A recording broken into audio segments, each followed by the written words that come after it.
পিকে বিশ্বজিৎ। আমি হাঙ্গেরির জন্য অ্যাপ্লাই করছি। ইউনিভার্সিটি অফ ডেব্রিসন আমাকে অফার লেটার দিছে। ফাইম ভাই এটাতে আমাকে অনেক হেল্প করছে। ওইটা স্টোরিটা পরে বলতেছি। এর আগে আমি একটা জিনিস বলি যে আমার ভিসা হয়েছে। এই হচ্ছে আমার ভিসা, এবং ভিসা পাওয়ার পর এখন আমি অনেক খুশি। এই জার্নিতে ফাইম ভাই আমাকে যেভাবে ট্রিট করছে এটার জন্য আমি অনেক হ্যাপি। এইমস এডুকেশন এটার জন্য অনেক অবদান রাখে আমার লাইফের এই টার্ন ওভারের জন্য।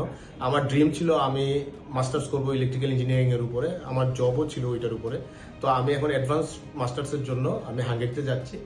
আর আমি চাইবো সবাই এইমস এডুকেশনের মাধ্যমে ওদের লাইফকে সুন্দর করার জন্য, যাতে ওরা এখানে এসে হায়ার এডুকেশন নেওয়ার জন্য হেল্প চায়, এবং ওরা অসম্ভবভাবে হেল্প করে। যে হেল্পটা মানে আমি এখানে বলে বোঝাতে পারবো না, যেটা আসলে ওরা মানে ভিতর থেকে আমাকে ট্রিট করছে। শুধু আমি না, আমার আপন ছোট ভাই হাঙ্গেরিতে গেছে, সেও আমাকে ইনফ্লুয়েন্স করছে এইমস এডুকেশন থেকে, এবং আলটিমেটলি ওরা আমাকে ওই রেজাল্টটাই দিয়েছে যেটা আমি চাইছিলাম এর চেয়ে বেশি পাইছি। তো আলটিমেটলি আমি অনেক হ্যাপি। সবাইকে বলবো এইমস এর সাথে কানেক্ট থাকার জন্য। ধন্যবাদ।